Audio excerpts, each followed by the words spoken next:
Life में बहुत सारी 3 AM हॉरर रिचुअल्स करे हैं, पर ये वाला हॉरर रिचुअल मेरे जिंदगी की सबसे बड़ी गलती थी।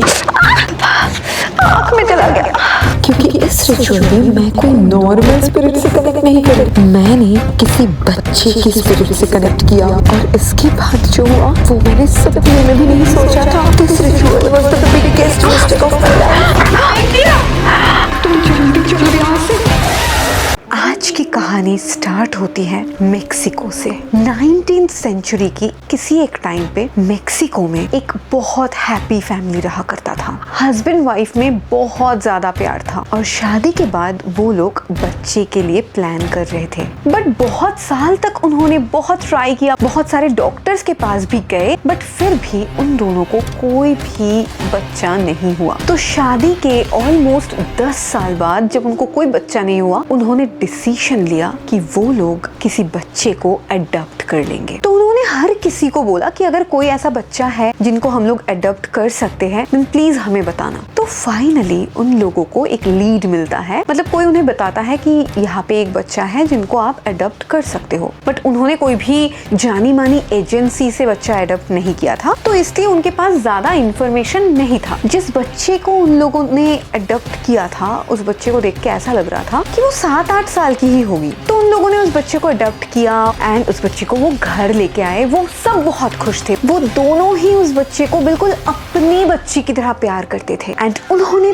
प्यार से उस बच्ची को नाम दिया एक्सेल। पर उस बच्ची का असलियत कुछ और ही था। एक्चुअल में एक्सेल कोई बच्ची नहीं थी। वो दिखती तो बिल्कुल एकदम एक बच्ची की तरह थी, पर असलियत में उसका उम्र काफी बढ़ चुका था। पर किसी अजीब रीजन की वजह से एक्सेल का हाथ, पैर या फिर उसकी हाइट कभी बढ़ती ही नहीं थी। पर एक्चुअल में उसका रियल एज 16 इयर्स का था। एक्सेल को अडॉप्ट करने के ऑलमोस्ट 2 साल बाद अचानक एक्सेल की मम्मी सच में प्रेग्नेंट हो गई और ये बात एक्सेल को बिल्कुल भी अच्छी नहीं लगी। जब से उसकी मम्मी प्रेग्नेंट हो गई तभी से उसे लग रहा था कि शायद ये लोग उसे और इतना ज्यादा प्यार नहीं करेंगे जितना प्यार वो लोग उन्हें करते थे। एडॉप्शन से पहले एक्सेल एक कल्ट में रहती थी जहाँ पे बहुत सारे अजीब अजीब लोग रहते थे। कोई किसी रिलीजन को मानता था, कोई किसी दूसरे रिलीजन को मानता था एंड वो लोग ना बहुत सारे रिचुअल्स भी करते थे, मतलब कि सैटेनिक रिचुअल्स। एक्सेल को इन सब चीजों में थोड़ा बहुत नॉलेज भी था। एंड जब से एक्सेल की मम्मी प्रेग्नेंट हो गई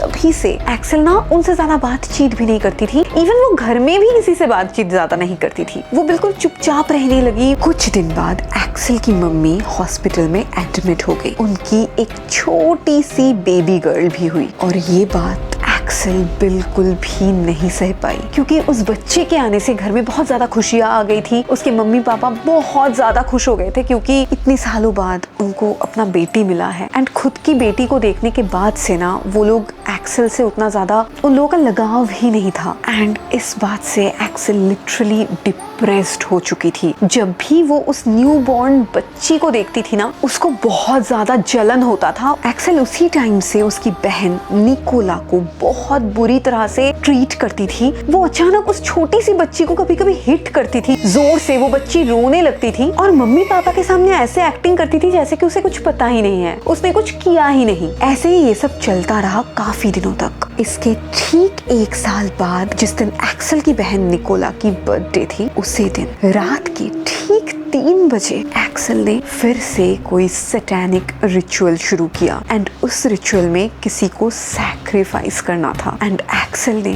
1 साल की निकोला को ही सैक्रिफाइस कर दिया एंड उन दोनों के सोल को सैटर्न को सौंप दिया। नेक्स्ट दिन सुबह जब निकोला एंड एक्सेल के मम्मी पापा इतने खुश थे कि वो उनके खुद के बच्ची का पहला जन्मदिन मनाने वाले हैं, तब उन दोनों को इतना बड़ा सदमा लगा कि उनकी छोटी सी 1 साल की बेटी और इस दुनिया में नहीं रही और उसके साथ एक्सेल भी मर चुकी थी। पर उनके पास अभी करने के लिए और कुछ भी नहीं था, तो उन्होंने लास्ट राइट्स करके एक्सेल और निकोला की बॉडीज को दफना दिया। पर यहाँ पे ये कहानी खत्म नहीं होती, यहाँ पे ये कहानी शुरू होती है। उन दोनों बच्चों के क्रियाक्रम के ठीक 3 दिन बाद उनके मम्मी पापा के पास खबर गया कि निकोला की बॉडी अचानक ग्रेव से बाहर है और निकोला के बॉडी में उसका सर नहीं है, उसका सर अलग है और सर गायब हो चुका है। एंड जब वो दोनों उस बॉडी को देखने के लिए गए तब वो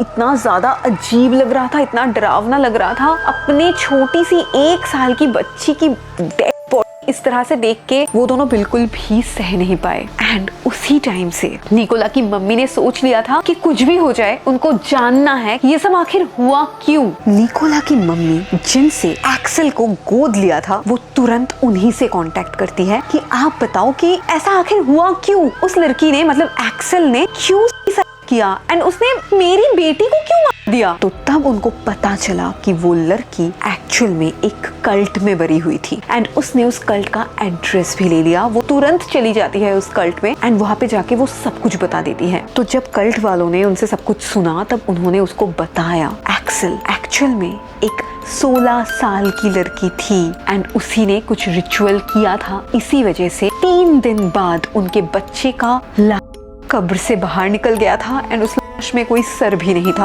एंड ये सब सुन के ना निकोला की मम्मी बहुत ज्यादा रो रही थी। उन्होंने सोचा मैंने ऐसा गलती क्यों होने दिया, तो वो खुद ही को दोषी कर रही थी। और तब उस कल्ट के उस मेंबर ने उनको बोला कि अगर तुम आखिरी बार अपनी बेटी से बात करना चाहती हो या फिर अपनी बेटी को फील करना चाहती हो देन मैं तुम्हें एक ऐसा रिचुअल बता सकती हूँ जिससे तुम अपनी बेटी की आत्मा को तुम्हारे पास बुला सकती हो एंड तुम्हारी बेटी की आत्मा तुम्हारी कोई एक विश जरूर पूरी करेगी। और तभी उन्होंने डेविल चाइल्ड्स ग्रेव रिचुअल के बारे में बताया एंड उस औरत ने ये रिचुअल किया भी और उनको फील भी हुआ कि सच में इस रिचुअल को करते टाइम उसकी छोटी सी बच्ची उसके पास आई थी और उनका एक ही विश था कि मैं फिर से एक बार प्रेग्नेंट होना चाहती हूँ। और उनका वो विश पूरा भी हो गया 1 साल के अंदर। और तभी से मेक्सिको में ये रिचुअल बहुत ज्यादा फेमस हो गया। माना जाता है आज भी अगर कोई सच्चे मन से ये रिचुअल करता है तो उसका कोई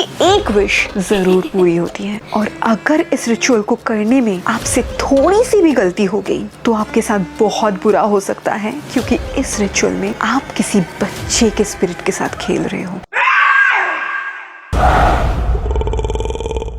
इस रिचुअल को करने के लिए सबसे पहले आपको चाहिए पेपर जिससे आपको इनविटेशन भेजना है या फिर इनवाइट करना है रिटन में, मतलब लिख के। एंड लिखने के लिए भाई प्लीज मत बुझो, मत बुझ जाओ भाई, मत पता नहीं क्यों बुझ गया ये, हवा भी नहीं चल रहा है गाइस वैसे तो। एंड आपको कोई रेड कलर की पेन से या फिर रेड कलर की इंक से आपको लिखना है प्लीज कम।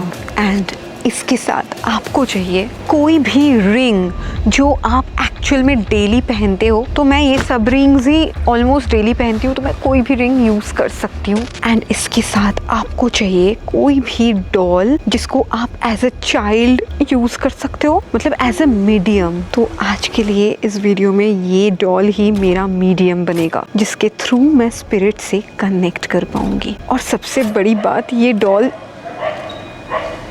कुत्ते क्यों भौंक रहे हैं इतने गाइस। ये डॉल आई थिंक आप लोगों ने पहले भी देखा है क्योंकि इसके साथ मैंने और एक रिचुअल किया था जो बहुत ज़्यादा डरावना था। एंड इसी के साथ मैं आज का रिचुअल करने जा रही हूँ, इसलिए मुझे और ज़्यादा डर लग रहा है। तो मैं जल्दी जल्दी रिचुअल करके ख़त्म करना चाहती हूँ। चलो चलो गाइस, ऊपर से आज पूर्णिमा का रात है, लिटरली फुल मून हो रहा है। मुझे पता नहीं था यार आज 31 है एंड मुझे पहले से पता नहीं था कि आज पूर्णिमा का रात होगा। ये मोमबत्ती जल क्यों नहीं रहा है यार, प्लीज़ जल जा, प्लीज़ प्लीज़ प्लीज़ जल जा। अरे यार गाइस, आपको आवाज़ आ रहा है कि कुत्ते कैसे भौंक रहे हैं? गाइस बहुत ज़ोर ज़ोर से कुत्ते भौंक रहे हैं, पता नहीं क्यों। एंड मैं सब कुछ लेके आ चुकी हूँ। हाँ, गला सूख रहा है मेरा। तो सबसे पहले मुझे इनविटेशन लिखना है ताकि स्पिरिट इस डॉल के अंदर आए। सुनाई दिया रंजना, सुनाई दिया तुमको?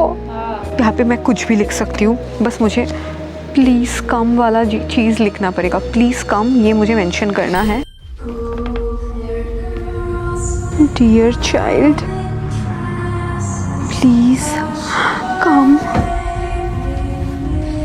तो ये रहा मेरा इनविटेशन नोट एंड मैंने मतलब इस डॉल को भी साथ में ही रखा है डॉल के अंदर। बहुत ज़्यादा वियर्ड लग रहा है। आई नो, सच में बोल रही हूँ गाइस, इस डॉल का स्माइल बहुत ज़्यादा वियर्ड है। एंड पता नहीं लास्ट टाइम जब से मैंने इस डॉल के साथ रिचुअल किया था ना, ये डॉल, इस डॉल से आवाज़ होता था, बट तब से इस डॉल से कोई आवाज़ नहीं निकलता। मैं चाहे इसको किधर भी मतलब कुछ भी करूँ, ये डॉल बिल्कुल भी आवाज़ नहीं करता है। तो आई होप कि अगर मेरे आसपास या फिर अगर कोई भी स्पिरिट यहाँ पे है तो वो मुझे अपना प्रेजेंस फील कराएगा थ्रू दिस डॉल।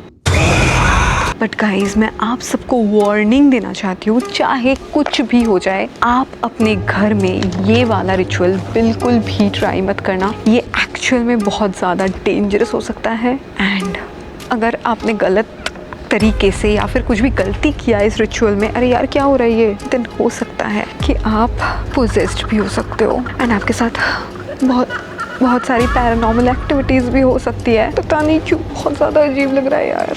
अभी मुझे इस पेपर को जला देना है, बट इसका ऐश खाक मुझे कलेक्ट करना है, उसी से बाकी का रिचुअल होगा। तो मैं फाइनली जला दूँ? आप थोड़ा जल्दी करो, मुझे बहुत ज़्यादा अजीब लग रहा है। फाइनली जल रहा है यार, पहले जल भी नहीं रहा था ये तो। जल्दी से जल जा।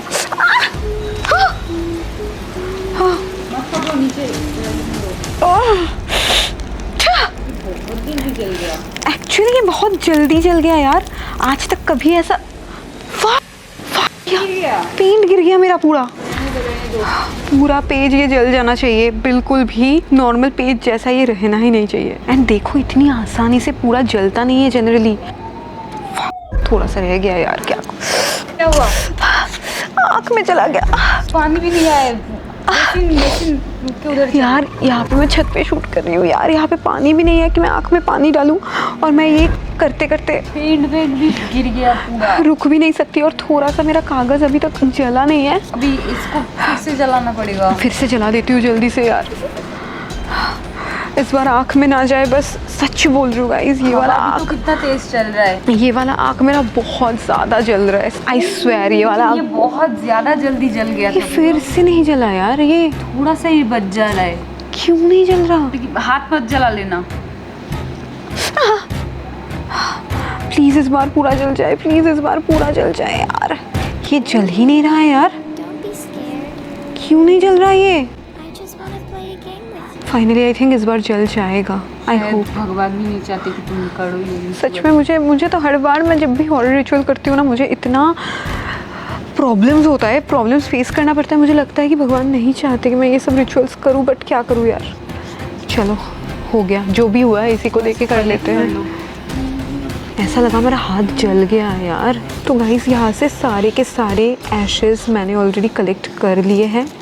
एंड इसको मुझे, हाँ यार, ये वाला पेज तो मैंने नोटिस भी नहीं किया था। ये कहाँ था? सब जल गया था। सब जल गया था, बट ये वाला पता नहीं, ये अब दिख रहा है मुझे। पूरा जल भी नहीं रहा। क्या हो रहा है यार? ये वाला आज के रिचुअल में क्या हो रहा है? ऐसा थोड़ी होता है, जल नहीं रहा है ये। हाथ मत जलाना। ये नहीं जल रहा है, इसमें आग लग तो रहा है बट ये जल नहीं रहा। देखो गाइस, इसको छोड़ देते हैं। ये वाला पार्ट पता नहीं क्यों सच में नहीं जल रहा है। मैं बाकी का पूरा ऐश उठा लेती हूँ। आई होप कि आपको समझ में आ रहा है कि मुझे कितना पसीना आ रहा है, इतना डर लग रहा है मुझे। कुत्ते भौंक रहे हैं, सुन रहे हो?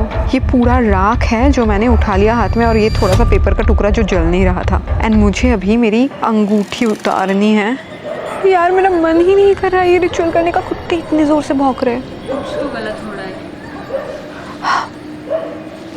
अजीब लगा यार, मुझे लगा कि यहाँ पे अजीब सा जलन हुआ, जैसे लगा जल गया ये जगह मेरा। मुझे अभी इस अंगूठी के एकदम बीच में अपनी उंगली को रखना है एंड देन मुझे चांट करना है, bones of fury turn to dust, full of anger, revenge is just. Bones of fury turn to dust, full of anger, revenge is just.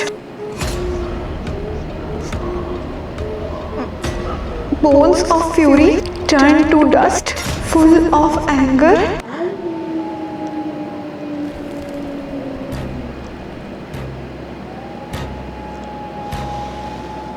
अजीब लग रहा है मुझे, मैं बोल नहीं पाऊंगी। मैं एक बात बोलूं? हाँ। आई स्वेयर, मैंने अभी देखा तुम्हारे मतलब हमारे कैमरे की रेंज में वो नहीं आया, लेकिन तुम्हारे सर के ऊपर से एक बैठ गया। सच में? I swear.